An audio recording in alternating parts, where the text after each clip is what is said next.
Hello, welcome to Financial Insider Weekly. I'm your host, Michael Gray, CPA, and my guest is Gregory Carpenter. Greg is the managing director for BTI Group Mergers and Acquisitions. It's a business brokerage firm located in San Jose, California. He's been a business sell intermediary since 1985. The current focus of his business is on the middle market, valued from about $1 million to $50 million in sales. Or is that sales? Enterprise value. Enterprise value, excuse me. Okay, enterprise value. He was on the board of directors for the California Association of Business Brokers for 9 years. He is a frequent speaker about how to sell a business, and Greg is an arbitrator for the California State Bar and the Santa Clara County Bar Association. And Greg says he has a great home at Incline Village in Lake Tahoe that he doesn't get to use very much. And so maybe if you're looking for a place to stay during ski season, this year's going to be a great ski season. So yeah, we're supposed to have a really big storm starting tonight. So yeah, there you go. I'm ready to ski. Okay, Greg. So thanks for joining me today. Well, thanks so much for having me. Okay. So today, Gregory and I are going to talk about preparing to sell a business. We did another program about how to buy a business. If you're interested in that, you might want to take a look at our website, financialinsiderweekly.com, under past episodes.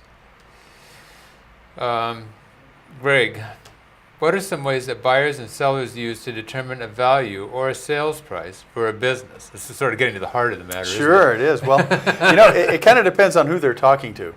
Because there's one method I would call the country club method, and that's maybe it's a little facetious, but that's the stories the guys tell each other when they're playing golf after they've sold their businesses. So that's probably not too realistic. Another kind of facetious, tongue-in-cheek way that helps illustrate the point, though, there's the partnership method, and that's $1 million per partner.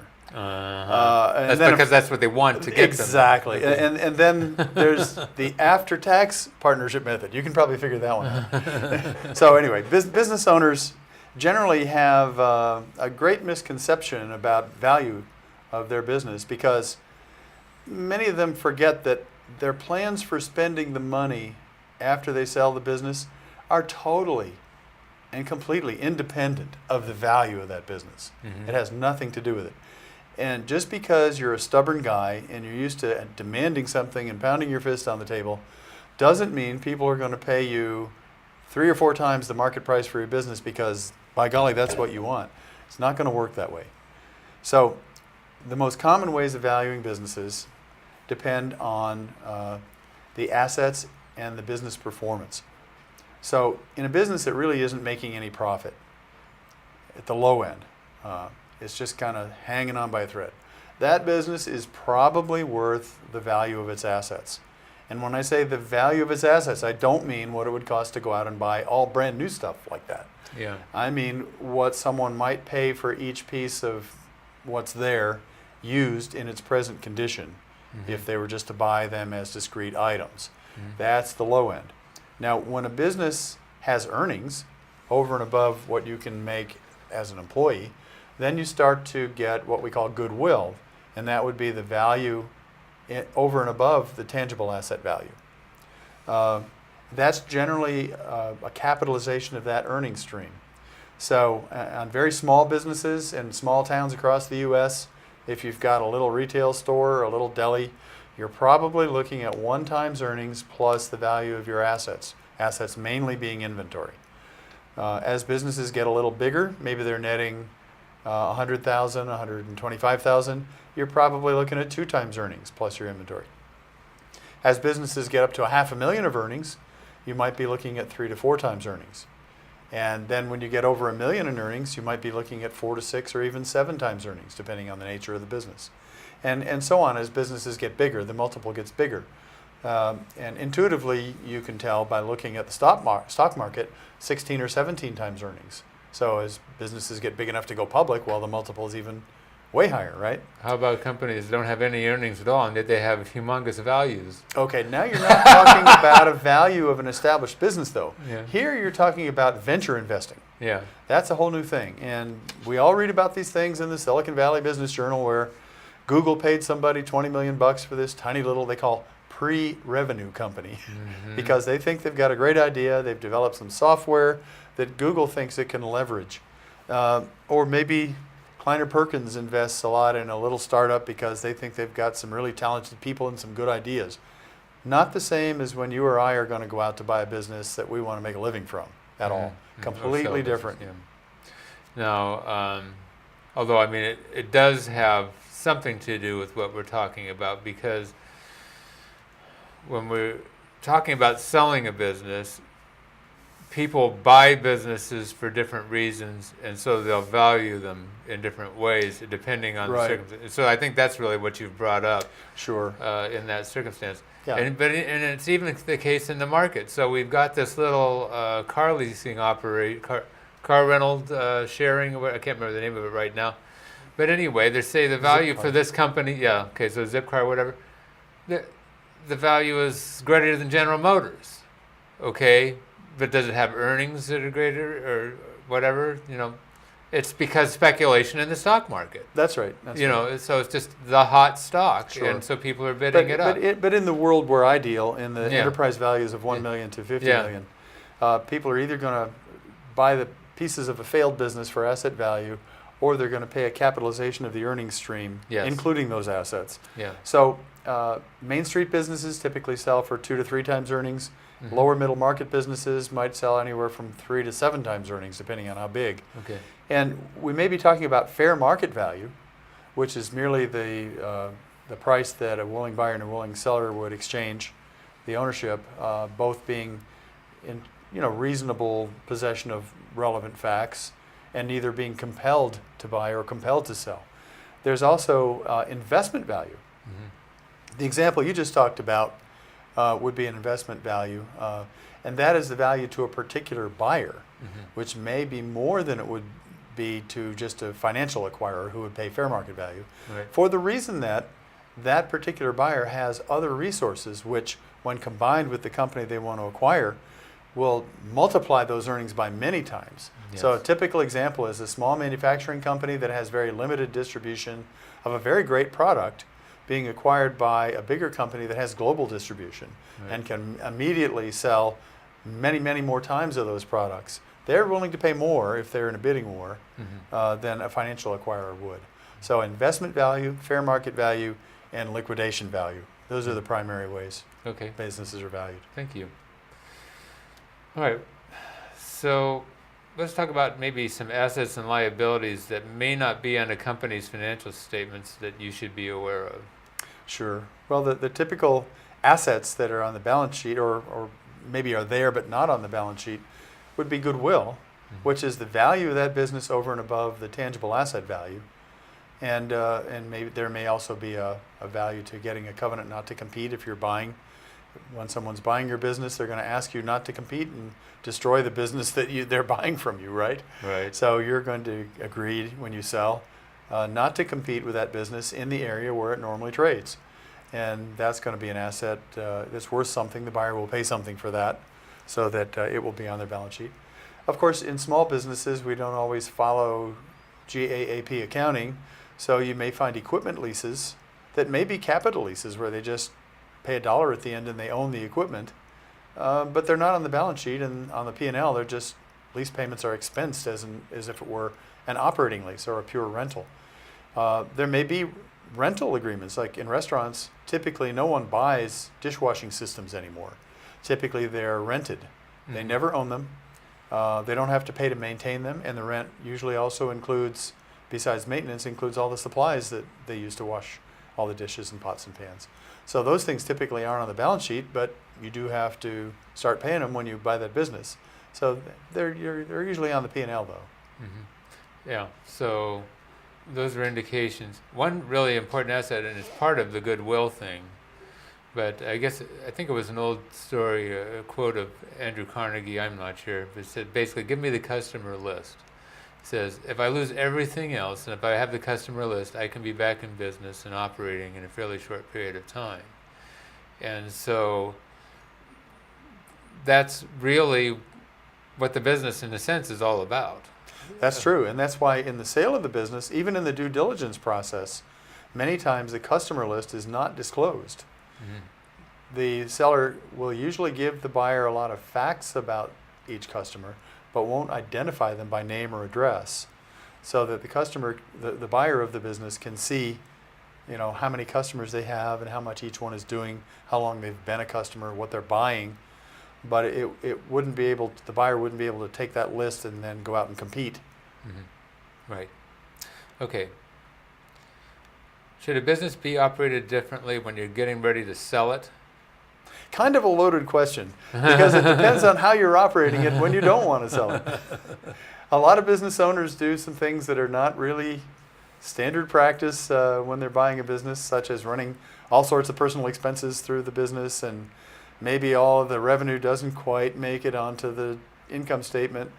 But when you're going to sell your business, you really need to clean up your act, and you should really report all of your income.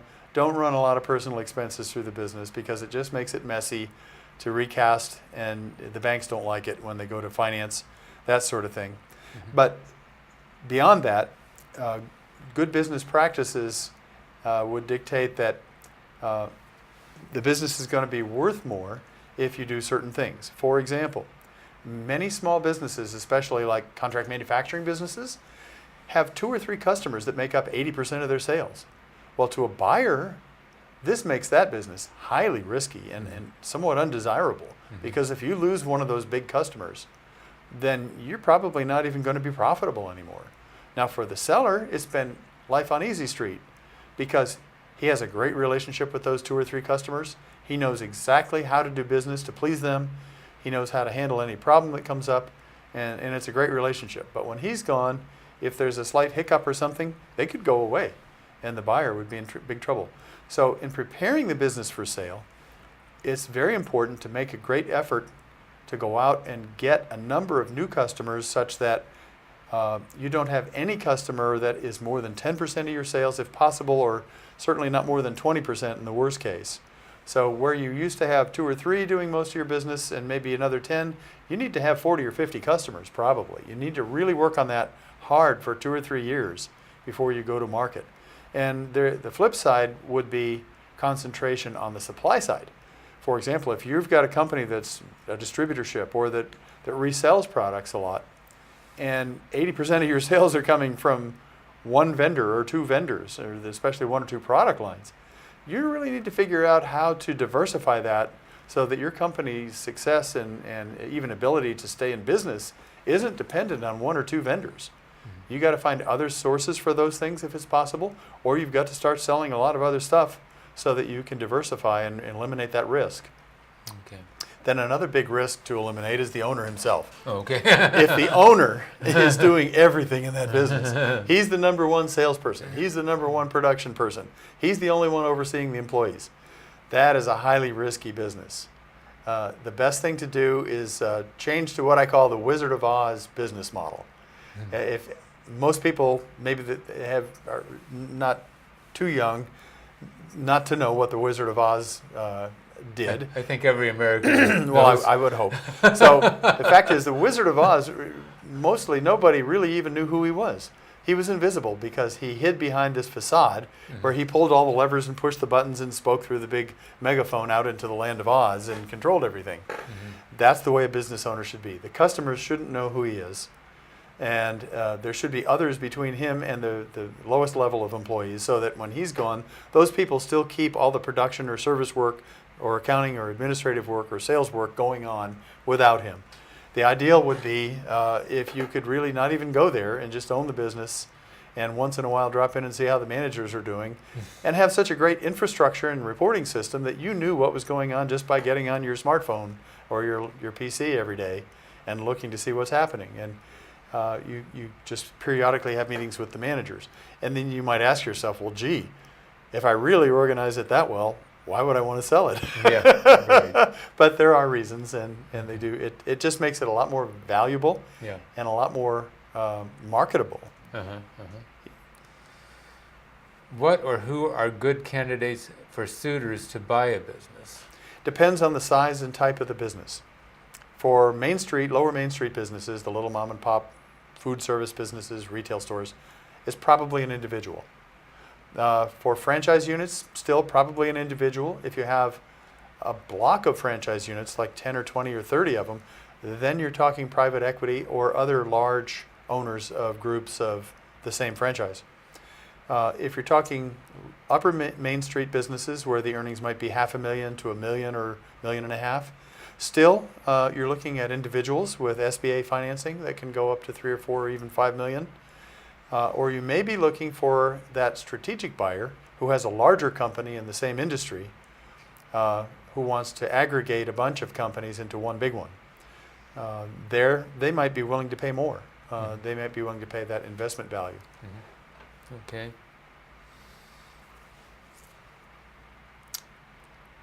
If you are selling a business, what communication should be done for the employees? The practice is generally to keep it completely secret from the employees until the day the new owner takes over. That's the industry practice. And there are good reasons for that. Depending on the nature of your business, you certainly don't want your competitors to find out it's for sale. And you don't want your customers to know it's for sale because they may decide, well, gee, I don't know what's going to happen when the new owner takes over. What if he doesn't honor my warranty? Mm-hmm. But of course, it's in the new owner's interest to honor warranties because that's actually a way to continue developing new business. Mm-hmm. So, and employees seem to all mysteriously, for some reason, believe that when a new owner takes over, they're going to fire all the employees and bring in their own folks. Nothing could be further from the truth. Fact of the matter is there's what we call tribal knowledge in any company, and that's all the things that all the employees know about how to do their job that really are not written down anywhere. Not only that, many of the employees have relationships with customers and with suppliers that are vital to the success of that business. A new owner ardently wants to keep all the employees that are worth keeping.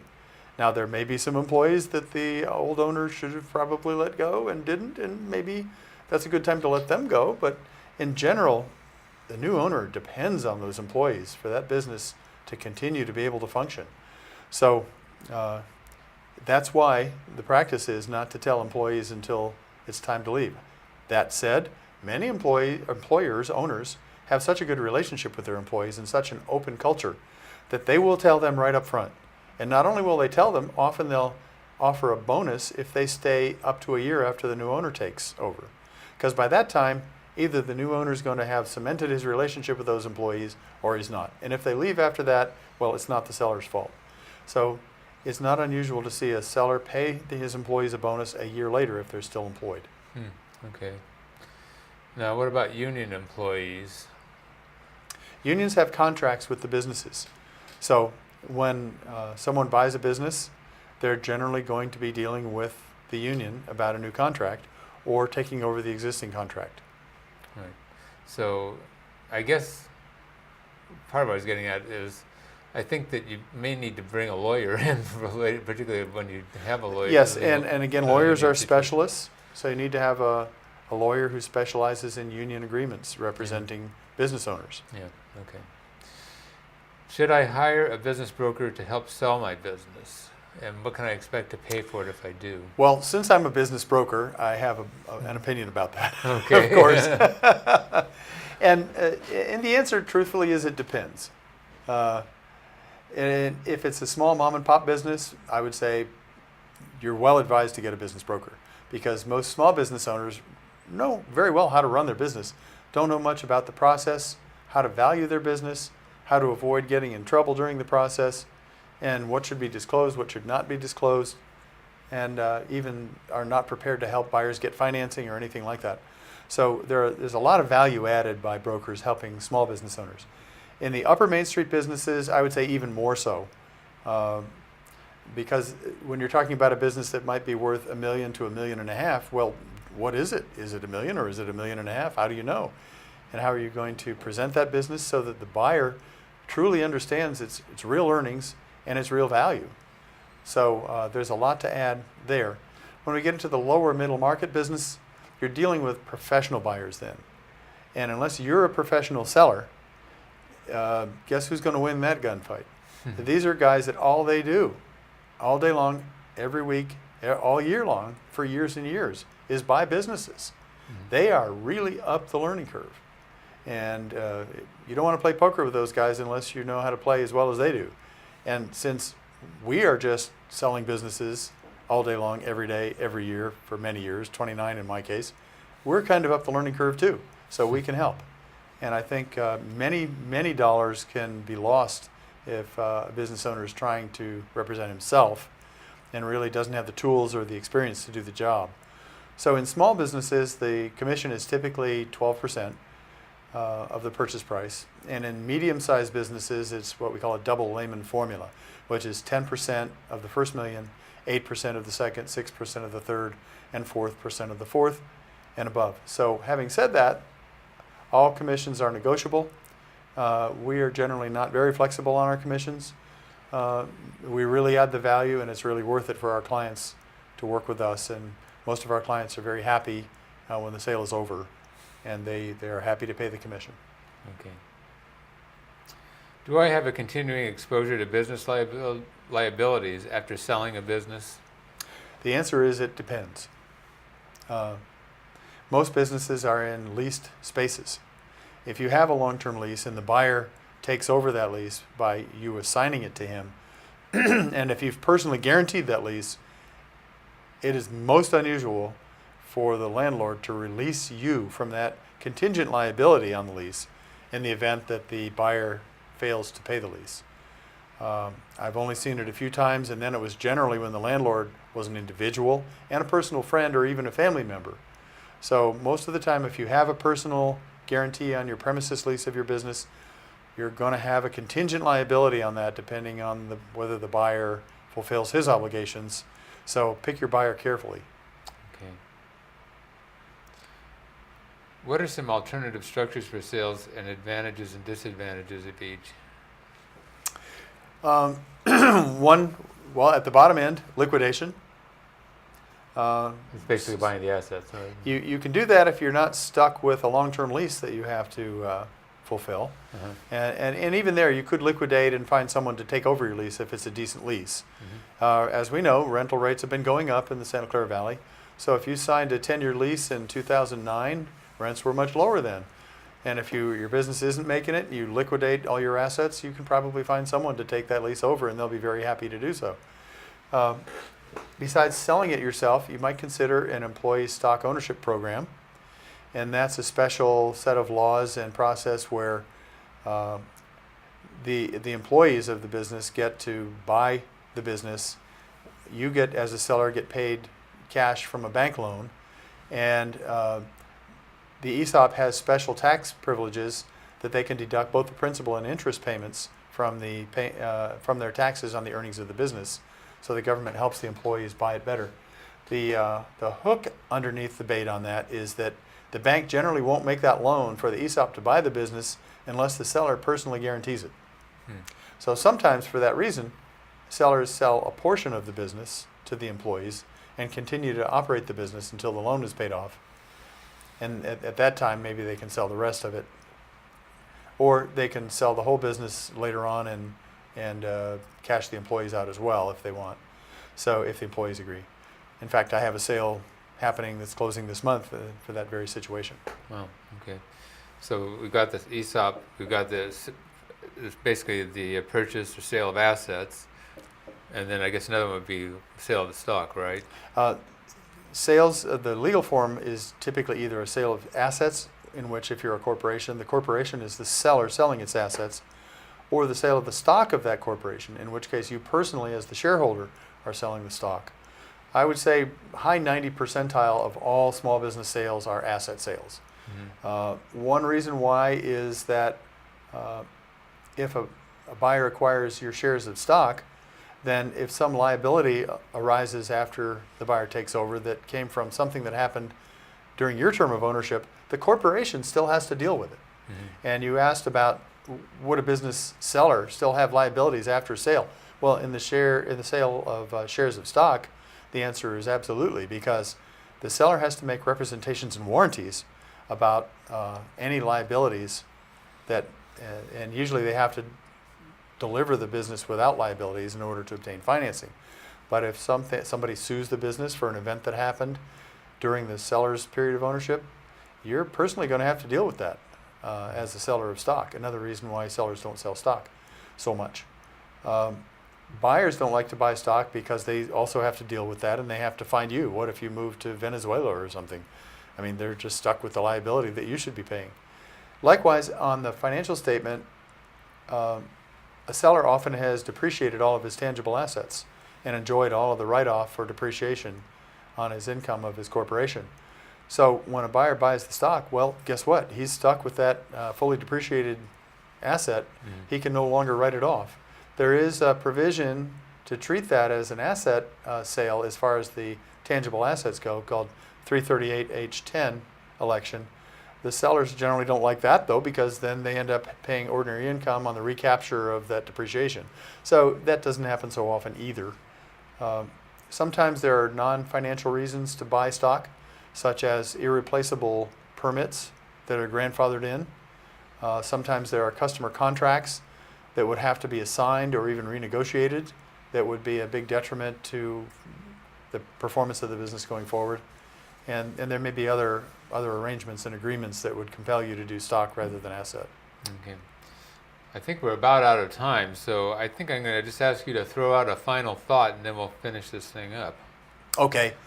If I were going to advise someone who is thinking about selling his business to prepare it and get it ready, the first thing is get your financial records all cleaned up for at least the past 3 years. Because when you get an offer, it's going to be contingent on the buyer's accountant going through all those records and making sure that the income tax returns and the summary level financial statements tie to all those bank statements, merchant account statements, payroll records, sales tax records, transaction level records of everything in your business. And if you don't have those in order, you're going to lose value in the sale. The way buyers compensate for additional risk is either to lower the price or to ask the seller to carry a big note, or both. Okay. We're going to have to wrap this up.